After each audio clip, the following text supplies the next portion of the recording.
Hello friends, तो ये आप सभी का एक बार फिर से पुपेश स्टडी सेंटर पर स्वागत करते हैं। तो फ्रेंड्स, पिछले वीडियो में हम बताए थे आप लोगों को दूसरा ऑब्जेक्टिव, ठीक है। तो ये जो देख रहे हैं अभी तीसरा ऑब्जेक्टिव है और ये अंतिम ऑब्जेक्टिव है इस चैप्टर का। इसके बाद लघु उत्तरीय प्रश्न 2 बचेगा, उसको बता देंगे, ठीक है। तो देखिए सवाल कैसा कह रहा है। ये 12 नंबर में पूछा हुआ था इस बार कि यदि p 3 to the power n रूप का हो, यानी p किस रूप में है, 3 के पावर n के रूप में है, ठीक है।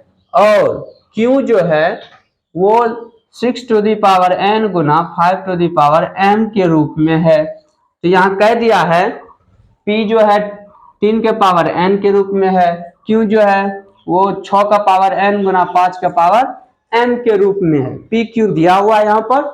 अब सवाल है जहां जहां दे दिया mn कोई ऋणेतर पूर्णांक है, यानी mn क्या है, ये ऋणेतर पूर्णांक है। ऋणेतर का मतलब होता है ऋण चिन्ह वाला छोड़कर बाकी सब, यानी जीरो सहित धनात्मक वाला, ठीक है। यानी mn जो है कभी ऋणात्मक नहीं हो सकता, ये क्लियर कर दिया है सवाल में। अब है कि भिन्न p बाय q का दशमलव प्रसार कैसा होगा। तो यहाँ भी वही पूछ रहा है कि दशमलव प्रसार कैसा होगा, ठीक है।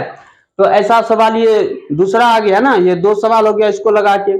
तो हम बताए आप लोगों को कि दशमलव प्रसार से 2 ऑब्जेक्टिव रहता ही है हर एक साल, इस बार भी 2 ऑब्जेक्टिव रहेगा। इसीलिए इसका सारा कॉन्सेप्ट आप लोग बढ़िया से पढ़ लीजिएगा। इस चैप्टर का सारा कॉन्सेप्ट पढ़ा दिए हैं हम, इसका सारा वीडियो बनाया हुआ है, आप लोग देख सकते हैं, ठीक है। तो आइए इसको कैसे सॉल्व करना है इसको समझते हैं। यहाँ देखिए दिया हुआ है क्या, सबसे पहले p बटे q लिखे हम, ये भिन्न है, ठीक है। तो अब देखिए p का मान क्या दिया हुआ है, p का मान है 3 का पावर n। अब बटे q का मान यहाँ देखिए दिया हुआ है कितना है, 6 का पावर n गुना 5 का पावर m, ये दिया हुआ है, ठीक है।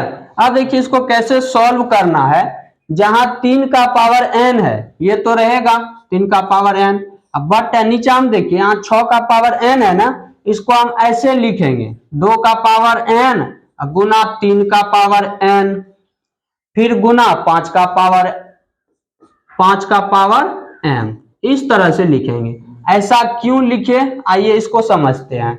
आप लोग पढ़े होंगे घातांक में, याद कीजिए, अगर पावर ये अगर बेस समान हो, यानी x का पावर a गुना x पर पावर b है, तो यहाँ पर देखिए इसका ये बेस हुआ x, बेस समान है, तो बेस अगर समान हो और गुना में रहे तो पावर जुटता है। तो ये हो जाएगा x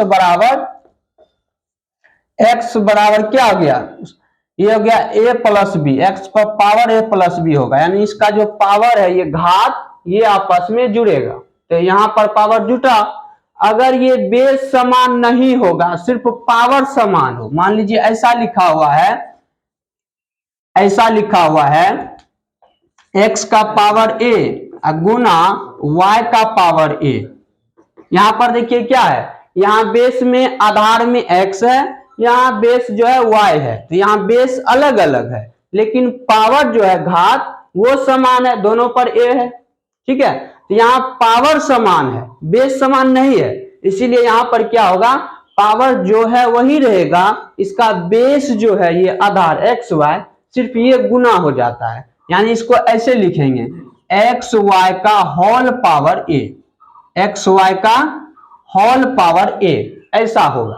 तो अब बताइए अगर एक्स वाई का होल पावर a है, इसको हम ऐसे लिख सकते हैं, इसको जब तोड़ेंगे हम तो यही नहीं मिलेगा, x का पावर a गुना y का पावर a। क्लियर है बात, यही कॉन्सेप्ट यहाँ पर है। 6 का पावर n है तो इसको हम ऐसे लिख सकते हैं 2 का पावर n गुना 3 का पावर n, लिख सकते हैं ना।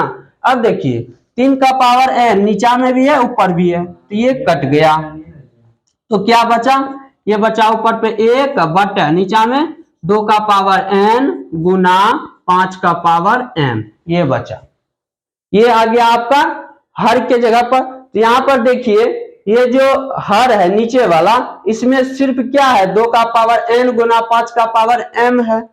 और ऐसा एक कॉन्सेप्ट आप लोग पढ़े होंगे या फिर आगे पढ़ेंगे कि अगर हर के अभाज्य गुणनखंड में, अभी पिछले सवाल पर भी ये बताए थे कि अगर हर के अभाज्य गुणनखंड में 2 का पावर m हो या 5 का पावर n हो या 2 का पावर m कोमा 5 का पावर n दोनों हो, तो इस केस में दशमलव प्रसार शांत होगा।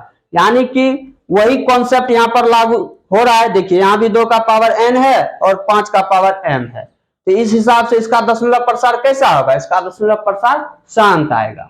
ठीक है, तो देखिए ऑप्शन में है कि नहीं, बी में है, तो इसका भी बी ऑप्शन सही है, इसका शांत होगा दशमलव प्रसार। अगर यहाँ पर 2 5 के अलावा कोई और रहता, जैसे यहाँ पर देखिए अगर कोई इसको नहीं कटाएगा, इसको नहीं कटाएगा, ऐसे रखेगा, तो इसमें 2 5 के अलावा 3 भी है, तब तो इस हिसाब से इसका मार देगा अशांत आवर्ती, ये वाला मार देगा ऑप्शन ए, ये गलत हो जाएगा। क्योंकि यहाँ पर कट भी रहा है ना, अगर कट रहा है ऊपर नीचा तो पहले कटाना है, कटाने के बाद कॉन्सेप्ट लगाते हैं। ठीक है, इस बात का ख्याल रखिएगा। तो चलिए इसका ऑप्शन बी सही है, यानी शांत दशमलव प्रसार होगा। ठीक है, तो ये ऑब्जेक्टिव क्लियर हो गया। अब है इसका लघु उत्तरीय प्रश्न, वो हम आगे की वीडियो में बताएंगे। आज के लिए इतना ही।